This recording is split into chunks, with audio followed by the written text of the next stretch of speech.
É incrível imaginar que tem gente que tem medo de entregar um contrato para um cliente com a crença de que você vai ofender o cliente, que a pessoa vai se sentir ofendida por você estar desconfiando dela, desconfiando que ela não vai pagar ou qualquer coisa parecida. Se você entregar um contrato para o cliente, ele não vai querer assinar e ele vai acabar rompendo aí o combinado com você.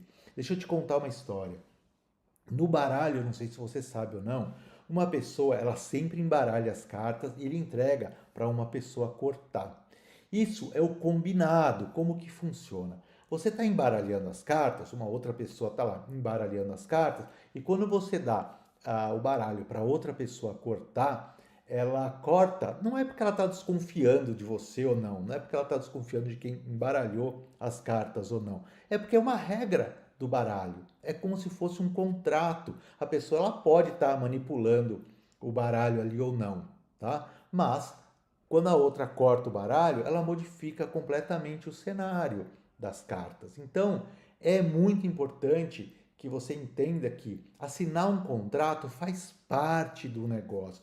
Não tem essa de ofender o outro, do outro se sentir que você está desconfiando dele. Essas coisas faz parte do mundo do negócio. Então, tem sim que ter um contrato assinado. Afinal de contas, você vai investir uma grana na empresa da pessoa. Você vai colocar uma impressora ou várias impressoras lá para o cliente utilizar. E é ele que vai utilizar. São os funcionários dele que vão utilizar suas impressoras. São seus equipamentos, é o seu investimento, é o seu dinheiro.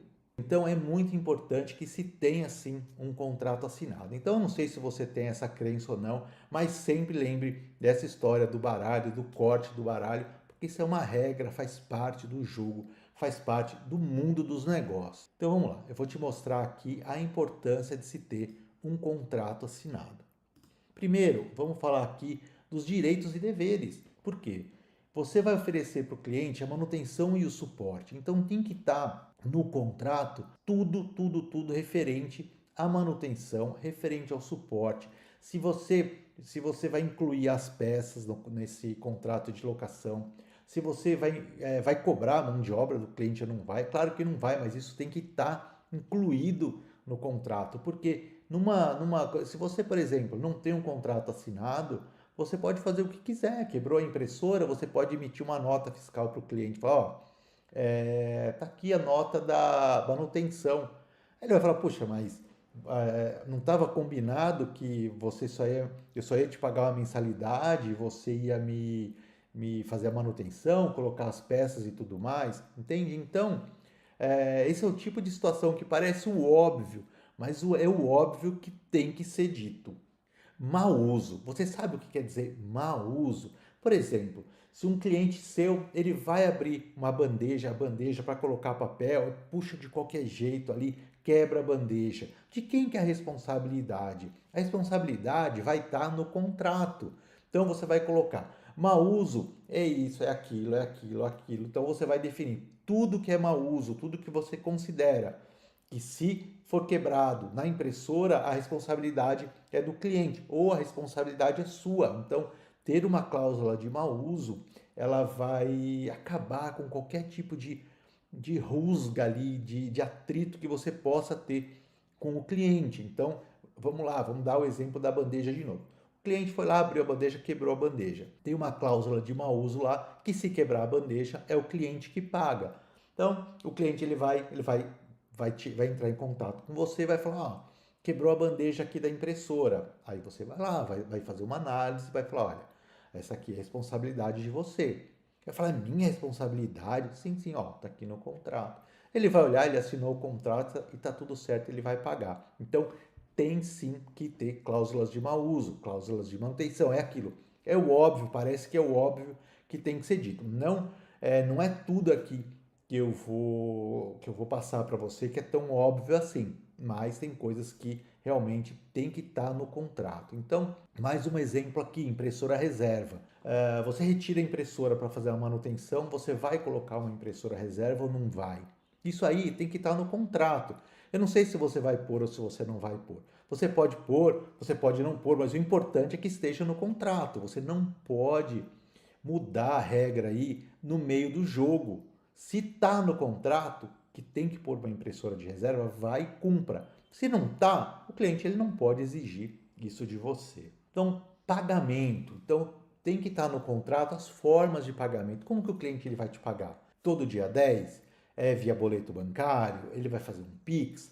Ele pode pagar o dia que ele quiser durante o mês? Enfim, é aí que você vai definir as formas de pagamento. E é importante de estar muito bem claro no contrato, porque ali você vai definir multas e penalidades. Então, por exemplo, você combinou que o pagamento vai ser dia 10. Não pagou dia 10, você vai pôr, ó, tá no contrato aqui, 2% de multa e 5% de juros ao mês, por exemplo. Então, quando você cobrar isso do cliente, ou você cobra na próxima mensalidade, ou vai estar já no boleto isso daí, você não vai poder, ele não vai poder reclamar, por exemplo, né? Então, se já está ali, se você colocar isso, se você for começar a cobrar o seu cliente no boleto e você cobrar dele uma multa e uns juros no boleto, isso tem que estar no contrato.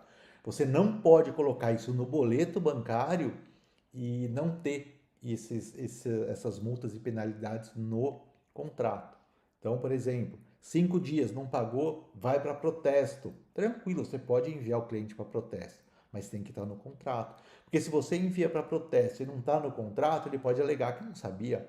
Ah, eu não sabia que era assim. Então você não pode me colocar no protesto. Então isso é muito importante que esteja definido. Então, outra coisa simples, os valores do contrato, a franquia, a página excedente, qual é a vigência do contrato, 24, 36, 48 meses. Então, esse é o básico do básico, mas tem que estar lá no contrato. Então, vamos lá, falando em proteção, define a responsabilidade sobre os equipamentos. O cliente tem que ter um seguro, ele tem que, se ele não tem seguro, ele tem que te pagar se ele for roubado, ele tem que te pagar esses equipamentos em quanto tempo, qual é o prazo que ele tem para te pagar esses equipamentos. Ele tem que te pagar à vista, ele pode parcelar, ele tem que comprar os equipamentos, ele vai fazer um Pix na sua conta. Como é? Como funciona em caso de roubo? Então, isso daí tem que estar muito bem definido no contrato. É mais uma coisa que tem que estar definido. Termos de rescisão. A rescisão por falta de pagamento. Quantos meses o cliente pode ficar sem te pagar para você ir lá e rescindir o contrato? Rescisão por mau uso, o cliente ele quebrou, a impressora caiu no chão, ele não quer pagar. Então você vai falar assim, então nós vamos rescindir o contrato e você vai acionar a cláusula de rescisão por mau uso. Como é? Como funciona? Ele tem que te pagar uma impressora e mais uma multa? Como funciona? Ou uma simples multa por rescisão. O cliente ele simplesmente ele decidiu ali rescindir o contrato, ele não quer mais trabalhar com você.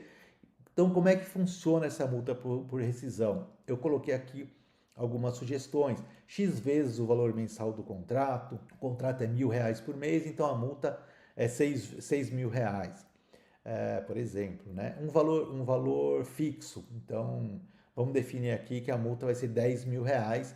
Não importa se você quer rescindir no primeiro mês ou no último mês, a multa vai ser R$ 10.000. Por um valor variável decrescente, então, por exemplo, no primeiro ano é R$ 6.000, no segundo ano a multa cai para 4 e no último ano cai para R$ 2.000, por exemplo. Tudo isso é válido, tudo isso é uma sugestão que vale, que você pode colocar como multa. Ou somente um aviso prévio, o cliente ele te envia um e-mail dizendo que ele quer rescindir, e aí você fala assim, bom, beleza, tranquilo, pode rescindir, mas a gente tem um aviso prévio, por exemplo, de 3 meses. Então você tem que continuar comigo aí por mais 3 meses para a gente poder se organizar e tudo mais, enfim. O aviso prévio funciona como uma multa também. Então aqui o profissionalismo, né? Se você quando você envia um contrato para o cliente, você mostra que a sua empresa é uma empresa séria, que você não está de brincadeira, que você sim tem todos os seus deveres ali no contrato e você está assinando esse contrato aqui, ó. Eu estou te dando o meu contrato assinado como prova de que eu vou honrar com todos os meus deveres aqui. Você mostra grandeza, porque quando fica tudo na conversa, fica só num combinado ali, sabe? Mostra que você aceita qualquer negócio. Vai mostrar que se você não põe um contrato, você vai você vai aceitar um atraso de pagamento, por exemplo. Então, você não mostra grandeza se você não assina um contrato. E para garantir uma parceria muito bem sucedida, tem que ter um contrato assinado. Então, o profissionalismo é isso. Você mostra seriedade, você mostra grandeza e você garante que essa parceria vai ser bem sucedida simplesmente pelo fato que cada um ali sabe cada um sabe os seus direitos e cada um sabe os seus deveres. Então é muito importante. Uma outra coisa, aqui eu coloquei alguns exemplos aqui para você entender o porquê também que se deve assinar um contrato. Então você define sobre a instalação. Sou eu que instalo? Se eu posso só entregar a impressora para o cliente, ele se vira para instalar? Isso tem que estar no contrato. Muita gente me pergunta, Gustavo, eu sou obrigado a instalar a impressora para o cliente? Veja, não, não é. Se você colocar no contrato que é você que instala, você é obrigado. Eu, por exemplo, nunca instalei. Então, eu nunca instalei. Então, todos os meus contratos, ele estava escrito no contrato e eu verbalizava para o cliente. Durante a proposta, eu já falava assim: olha, nós não fazemos a instalação.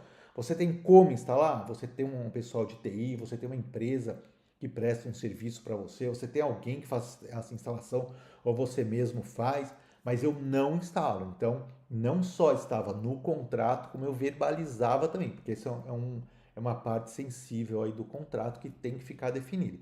Se você instala, eu acho que não existe muito certo e errado, eu prefiro não instalar. Mas se você acha que dá conta de instalar, se você acha que dá conta de cada vez que o cliente trocar de computador, formatar um computador que perder a conexão, você ter que ir lá instalar, aí você define se você quer cobrar dele cada vez que vai instalar, você cobra, enfim, aí, mas tem que estar no contrato. Então não tem o certo e errado, tem o que está no contrato. Você define aqui também quem que faz a contagem, o cliente que ele vai anotar o contador da impressora todo mês para te enviar. Ah, é ele? Beleza. Até que dia ele pode te enviar? Até o dia 5 de cada mês? É um software de bilhetagem que vai ter lá? Então, isso tem que estar definido no contrato também. Sobre treinamentos, você coloca um equipamento lá, você tem que treinar o usuário. Ah, beleza, você tem que treinar. E se esse funcionário vai embora e ele contrata um novo? Você tem que ir lá treinar esse funcionário novo? Como funciona? Isso tem que estar no contrato também. Prazo de primeiro atendimento. Como funciona o primeiro atendimento? O cliente ele abre um chamado, você sai correndo para atender ou você demora uma semana para atender? Como é? Isso tem que estar definido no contrato também. Prazo de entrega dos toners, das tintas, ou se você inclui papel também. Quanto tempo você leva? Quanto tempo você pode levar para entregar? 24 horas, 48 horas? E se está no contrato 48 horas, o cliente está desesperado porque ele quer hoje, ele está precisando para hoje isso daí. Se você entregar hoje, tem uma multa para ele pagar. Como funciona? Tudo isso tem que estar muito bem claro no contrato para você e o seu cliente garantirem uma parceria bem sucedida.